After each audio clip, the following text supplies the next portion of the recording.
श्री शिवाय नमस्तुभ्यम। हर हर महादेव। दोस्तों, आप सभी लोग जानते हैं कि 2 अगस्त 2025 यानी शनिवार को पड़ रही है सावन महीने की नवमी तिथि। और दोस्तों, ये वो तिथि है जो श्रावण महीने में पड़ने वाली सबसे बड़ी तिथि है, क्योंकि यह शनिवार के दिन पड़ रही है और इसका बहुत ही बड़ा और विशेष महत्व होता है। और पूज्य गुरु जी ने कहा है, अगर कभी भी मौका लग जाए और श्रावण महीने की नवमी तिथि शनिवार को पड़ जाए तो आप लोगों को 31 चावल के दाने का उपाय तो अवश्य ही करना चाहिए। इन दोनों का संयोग बहुत ही कम आता है। और दोस्तों, पूज्य गुरु जी ने अपनी शिव महापुराण की कथा में बताया है, इस दिन आपको 31 चावल दाने वाला उपाय तो अवश्य ही करना चाहिए, क्योंकि ऐसा दिन पूरे साल में सिर्फ एक ही बार आता है। और दोस्तों, आप सभी लोग जानते हो कि शनिवार का अगर सबसे बड़ा कोई उपाय है तो वो 31 चावल के दाने वाला उपाय है। तो दोस्तों, इस शनिवार के दिन आप लोगों को इस 31 चावल दाने वाले उपाय को जरूर करना है। बहुत सारे लोग होंगे जिन लोगों ने इस उपाय को न किया हो, मतलब पूरा साल निकल गया और उन्होंने किसी भी दिन इस 31 चावल दाने वाले उपाय को न किया हो। पर दोस्तों, आपके पास एक आखिरी मौका बचा हुआ है, जो कि 2 अगस्त के दिन है। तो इस दिन आप लोगों को इस वाले उपाय को जरूर कर लेना है, भले ही आपने पूरे साल भर इस उपाय को ना किया हो। पर अगर आपने इस श्रावण महीने के शनिवार के दिन अगर इस वाले उपाय को कर लिया तो आपको इस उपाय को करने का वो फल मिलेगा जिसकी आपने कभी कल्पना भी नहीं करी होगी। इसीलिए आप लोग इस वाले उपाय को एक बार जरूर कर लेना, ताकि आप लोगों के हाथ से यह मौका ना जा सके और आपको इस उपाय को करने का फल मिल सके। दोस्तों, यह उपाय पंडित जी ने अपनी अभी की ही शिव महापुराण की कथा में बताया है। जी, इस उपाय को आज हम आपको बहुत अच्छे से समझाने वाले हैं। इस वीडियो को देखने के बाद इस उपाय को समझने के लिए आपको कोई और वीडियो को देखने की जरूरत नहीं पड़ेगी। तो चलिए दोस्तों, उपाय को शुरू करते हैं। देखिए, यह इस श्रावण महीने के शनिवार के दिन यह इतना खास होता है, इतना महत्वपूर्ण होता है। देखा गया है कभी कभी बड़े बड़े पूजा पाठ अनुष्ठान से जो मनोकामना पूर्ण नहीं होते, वो इस श्रावण महीने के शनिवार के दिन एक छोटे से उपाय करने से ही आपकी मनोकामना पूर्ण हो जाती है। और बहुत सारे लोगों ने इस उपाय को किया भी है और उनको इस उपाय को करने का फल भी जरूर मिला है। अगर आप लोग भी इस उपाय को शनिवार नवमी के दिन करना चाहते हैं तो आप इस उपाय को पहले अच्छे से समझ लेना, सुन लेना, उसके बाद करना। आपको इस उपाय का फल जरूर मिलेगा। और इस उपाय को कर लेने से आपके घर में चाहे किसी भी प्रकार की दुख और समस्या क्यों ना चल रही हो, आपको उसका कारण भी नहीं पता है कि भाई यह समस्या किस कारण से चल रही है, उसका कुछ भी कारण हो सकता है, जैसे पितृदोष हो सकता है या किसी भी तरह का मंगल दोष भी हो सकता है। तो इस दिन आप लोगों को यह वाला उपाय कर लेना है। ये एक ऐसा उपाय है जिस उपाय को अगर किसी विशेष दिन पर किया जाए तो भाई उस विशेष दिन का जो है वह तो हमें मिलता ही मिलता है, पर हमने उस दिन पर इस उपाय को किया है तो हमें उससे भी बड़ा फल मिलता है और फल बहुत जल्दी मिलता है, क्योंकि आप इस उपाय को बहुत ही बड़े और विशेष दिन पर कर रहे हो। तो चलिए अब उपाय के बारे में बात करते हैं, लेकिन उससे पहले आप लोगों को यह जानना आवश्यक है कि आखिर यह उपाय किस समय करना है, किसको करना है और कैसे करना है। तो चलिए हम आगे आपको वीडियो में एक एक करके बता देते हैं। लेकिन उससे पहले अगर आप लोग हमारे चैनल पर नए हैं तो हमारे चैनल को सब्सक्राइब कर लेना और इस वीडियो को लाइक करके कमेंट बॉक्स में श्री शिवाय नमस्तुभ्यम ओम नमः शिवाय जरूर टाइप कर देना। और अपने फायदे के लिए, गरीबी दूर करने के लिए इस वीडियो को पूरा देखकर जाना, तभी आपको लाभ की प्राप्ति होगी। यदि आज आपने वीडियो को बीच बीच में से देखा, काट काट कर देखा, तो आपको जीवन में कभी सफलता हासिल भी नहीं होगी। तो दोस्तों, इस 108 चावल के दाने वाले उपाय को हमें इस शनिवार के दिन कैसे करना है, किसको करना है, किस समय करना है और कहां पर करना है, ये सारे सवालों के जवाब आपको इस वीडियो में मिल जाएंगे। और जो ये वीडियो देखेगा भाई, उसको 108 चावल के दाने वाला उपाय जरूर करना चाहिए, क्योंकि इस दिन एक चावल के दाने का भी बहुत ही बड़ा और विशेष महत्व होता है।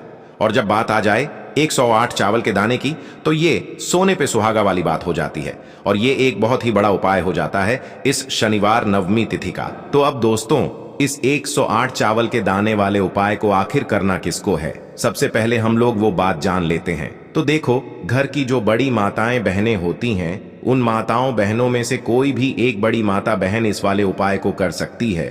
और दोस्तों, अगर आप चाहें तो अपने घर में से सभी सदस्यों को भी इस उपाय को करवा सकते हैं।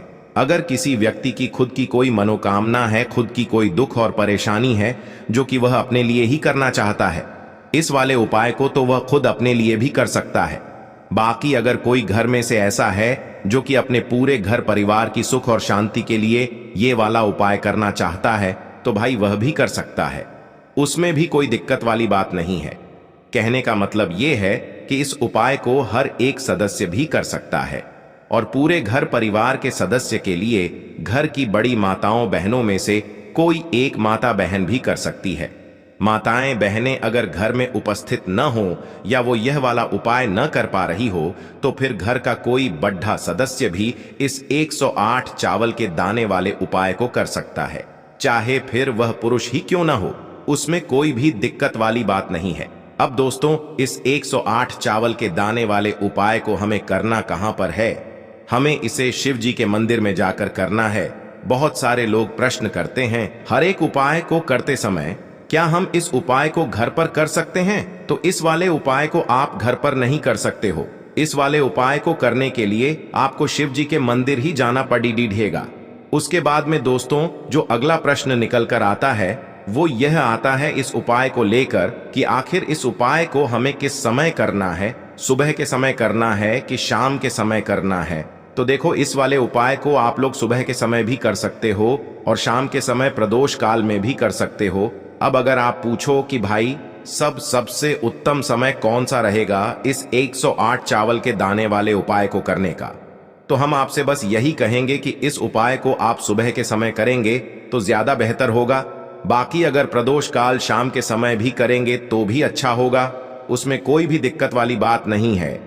तो अब दोस्तों, जो अगली सबसे बड़ी और महत्वपूर्ण बात आती है वो यह आती है कि सुबह अगर हम उपाय को करेंगे तो हमें कितने बजे से लेकर कितने बजे तक के बीच में करना है, और शाम के समय प्रदोष काल में करेंगे तो हमें कितने बजे से लेकर कितने बजे के बीच में करना है। तो देखो, सुबह जितनी जल्दी हो सके आप उपाय को करने की कोशिश करना। बाकी अगर किसी कारणवश लेट भी हो जाओ, थोड़ी देर भी हो जाए, तो 10 या 11 बजे तक भी आप उपाय कर लेना, पर 12 बजे से ज्यादा देरी ना हो, ठीक है? इस बात का ध्यान रखना। उसके बाद में दोस्तों, अगर शाम के समय प्रदोष काल की बात करें, प्रदोष काल का जो समय होता है वो शाम के 6 बजे से शुरू हो जाता है। मतलब शाम के 6 बजे से लेकर 7 बजे के बीच का जो समय होता है ये समय प्रदोष काल का समय होता है। पर अभी जो मौसम चल रहा है, इस मौसम में जो है शाम बहुत देरी से होती है, तो आप इस उपाय को 7 या 8 बजे के बीच में भी कर सकते हो। मतलब शाम के 6 बजे से रात 8 बजे के बीच में आप कभी भी इस वाले उपाय को कर सकते हो, उसमें कोई भी दिक्कत वाली बात नहीं है। अब दोस्तों, यहाँ पर इस उपाय को लेकर एक और सबसे बड़ी बात ये निकल कर आती है कि इस 108 चावल के दानों को हमें लेना कहाँ से होता है, और हमें इस उपाय को करने के साथ में क्या और कुछ भी सामग्री ऐसी होती है जो शिव जी के मंदिर लेकर जानी पड़ती है।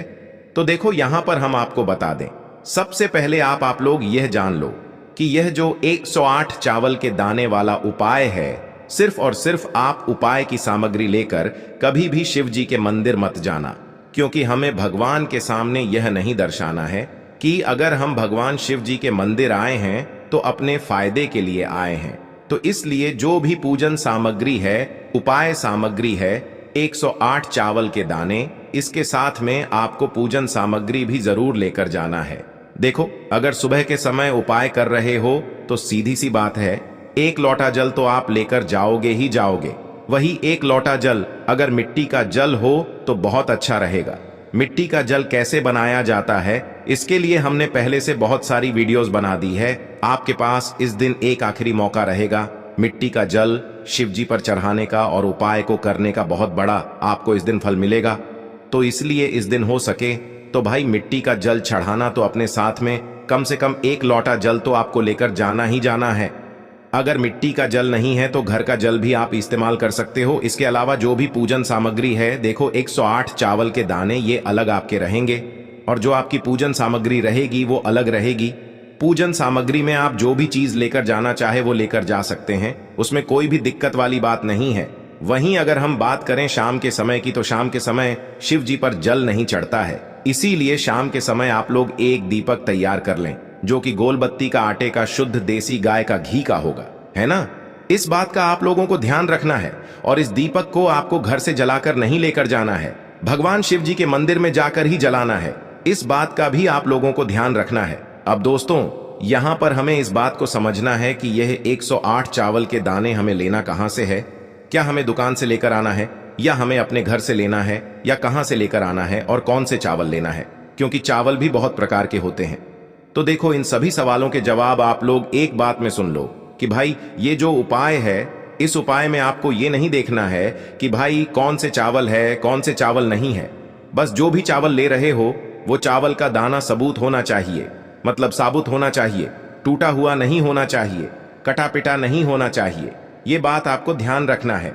बाकी आपका चावल बासमती हो या सादा चावल हो या कोई सा भी चावल हो, उसमें कोई भी दिक्कत वाली बात नहीं है।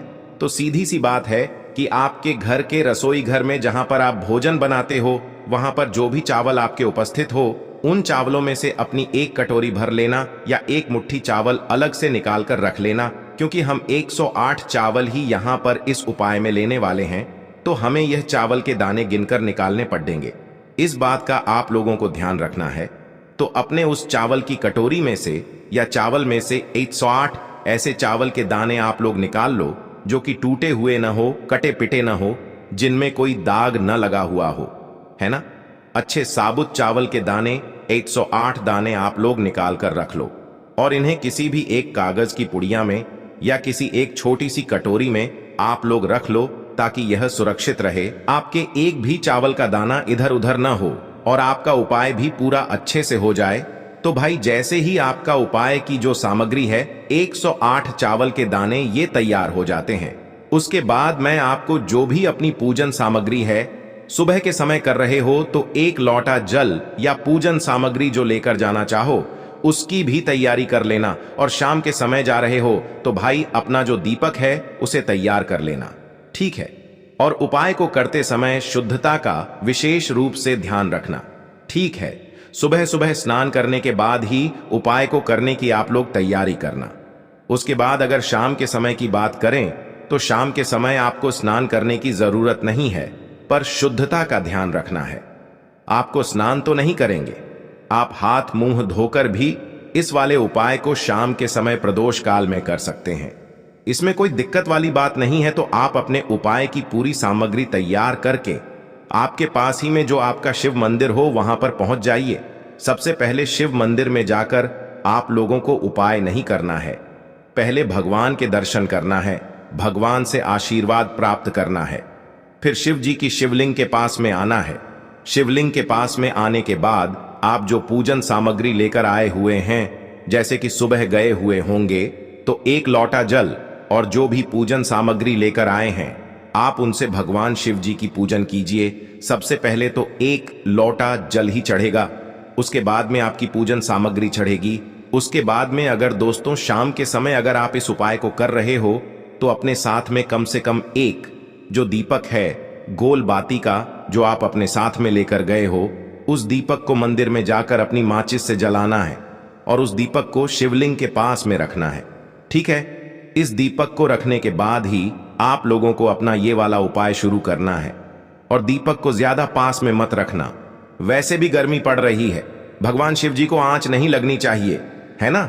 तो भाई जैसे ही आपकी पूजा अर्चना हो जाती है आप भगवान शिव जी को प्रसन्न कर लेते हैं।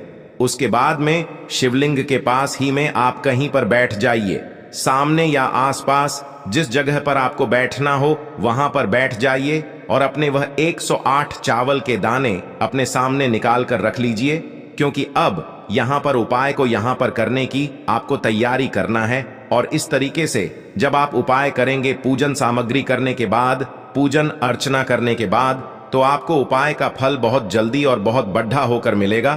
तो अपने 108 चावल के दाने अपने सामने निकाल कर रख लेना। और यह जो उपाय है यह आपकी सीधे हाथ की हथेली से होगा, इसलिए इस बात का भी विशेष रूप से ध्यान रखना है। तो सीधे हाथ की हथेली का प्रयोग करके ही आप लोग अपना इस वाले उपाय को करना। अपने सामने जो भी आपकी कागज की पुड्डियां है उसको खोल कर रख लो, या कटोरी है तो भाई उसे अपने सामने रख लो और अपने वह 108 चावल के दाने निकाल लो, ठीक है।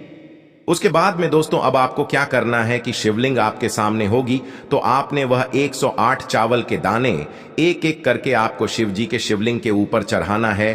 कहां पर चढ़ाना है? शिवलिंग के ऊपर चढ़ाना है, और कहीं पर भी नहीं चढ़ाना है। आपको अपने हथेली से तो शिवलिंग के ऊपर चढ़ाना है, भले ही फिर वो अपने आप जलाधारी पर गिर जाए, या मतलब वहीं पर गिर जाए, उसमें कोई दिक्कत वाली बात नहीं है, पर आप चढ़ाओ शिवलिंग के ऊपर ही। तो आपको क्या करना है, अपना पहला चावल का दाना उठाना है, श्री शिवाय नमस्तुभ्यम बोलना है और शिवलिंग पर चढ़ा देना है। इसी तरीके से दूसरा चावल का दाना उठा है, शिवलिंग पर चढ़ाना है और मंत्र बोल देना है। और फिर तीसरा चावल का दाना उठाना है, श्री शिवाय नमस्तुभ्यम बोलना है और चढ़ा देना है। इसी प्रकार से आपको पूरे 108 चावल के दाने एक एक करके शिव जी के शिवलिंग के ऊपर चढ़ाना है और भगवान से प्रार्थना करते जाना है। मतलब प्रार्थना तो आपको आखिरी में करना है, पर हर एक चावल के दाने को चढ़ाते समय श्री शिवाय नमस्तुभ्यम जरूर बोलना है। उसके बाद ही में यह चावल का दाना शिवलिंग के ऊपर आपको चढ़ाना है। जैसे ही आपके 108 चावल के दाने शिवलिंग के ऊपर चयारच जाते हैं, तो भाई उसके बाद में आपको क्या करना है, भगवान से अपनी मनोकामना बोलना है। मनोकामना भी कब बोलना है, जब आपका 108 चावल का दाना आपके सीधे हाथ की हथेली में हो और आप उसे चढ़ाने के लिए जा रहे हो। श्री शिवाय नमस्तुभ्यम बोलकर उस आखिरी चावल के दाने को शिवलिंग के ऊपर चढ़ा देना और भगवान से फिर अपनी वह मनोकामना बोल देना, जिस मनोकामना के लिए आप लोग अपना यह वाला उपाय कर रहे हो। जिस भी दुख और परेशानी के लिए आप लोग अपना यह वाला उपाय कर रहे हो, उसके बाद में जैसे ही आप अपनी मनोकामना बोल देते हो, आपका यह वाला उपाय पूरा हो जाता है। पर दोस्तों, उपाय को करने के बाद आप लोगों को 2 मिनट भगवान शिव जी के मंत्र का जाप जरूर करना है और मंत्र का जाप करने के बाद भगवान से एक और बार प्रार्थना करना है अपनी मनोकामना के लिए या अपनी जो भी दुख और परेशानी है उसके लिए। इसके बाद में आप लोग भगवान को देखकर भगवान से प्रार्थना करके उनसे आशीर्वाद लेकर वहां से उठ सकते हैं और अपने घर पर जा सकते हैं। बस दोस्तों, यहां पर यह वाला उपाय पूरा हो जाता है। इस तरीके से जो भी व्यक्ति छोटी छोटी चीजों का ध्यान रखते हुए इस 108 चावल के दाने वाले उपाय को करेगा, निश्चित सी बात है उसे उसकी मनोकामना जल्द ही पूर्ण होगी और जो भी दुख और परेशानी है वो भी बहुत ही जल्दी दूर होंगे। और दोस्तों, अगर आपको हमारी ये वीडियो पसंद आई हो तो हमारे इस वीडियो को लाइक और चैनल को सब्सक्राइब जरूर करें। हर हर महादेव, ओम नमः शिवाय। देखो, इस उपाय के लिए आपको लेना है एक गोल बाती का दीपक। आप चाहें तो मिट्टी का ले सकते हैं या फिर घर से शुद्ध आटा मढ़कर उसका दीपक आप तैयार कर सकते हैं। इसके बाद आपको लेना है शुद्ध गाय का घी। अगर वो नहीं है तो कोई भी देसी घी इस्तेमाल कर सकते हैं, जिससे आपको दीपक प्रज्वलित करना है। देखो, अब ये सब सामग्री लेकर आपको जाना है प्रदोष काल में आपके घर पर तुलसी जी के घेरे के पास में। देखो, ये उपाय तो आपको अवश्य करना है। देखो, वहां पहुंचकर सबसे पहले वो दीपक आपको प्रज्वलित कर देना है और ओम नमो भगवते वासुदेवाय नमः का 11 बार जाप करना है। उसके बाद आपको अपने सीधे हाथ में थोड़ी हल्दी लेकर उस दीपक में अपना नाम और गोत्र बोलते हुए डाल देना है। उसके बाद माता लक्ष्मी से आपको प्रार्थना करना है कि हे महालक्ष्मी, हमारी सभी दुख तकलीफों को दूर करो। हे महादेव, हमारे सब दुख कष्टों को खत्म करो। इस भावना से आपको ये उपाय करना है। चलिए, अब बात कर लेते हैं दूसरे उपाय की। दोस्तों, आप सभी जानते हैं कि सोमवार का दिन समर्पित होता है भगवान महादेव को, यानी कि भगवान पार्वती को सोमवार का दिन समर्पित होता है। और जब भी हम शिवलिंग के ऊपर कोई भी उपाय करते हैं तो इससे हमें एक साथ भगवान महादेव की और पार्वती की कृपा प्राप्त हो जाती है। देखिए दोस्तों, गुरुदेव ने बताया है कि सोमवार के दिन किया जाने वाला यह सबसे खास और सर्वश्रेष्ठ उपाय है।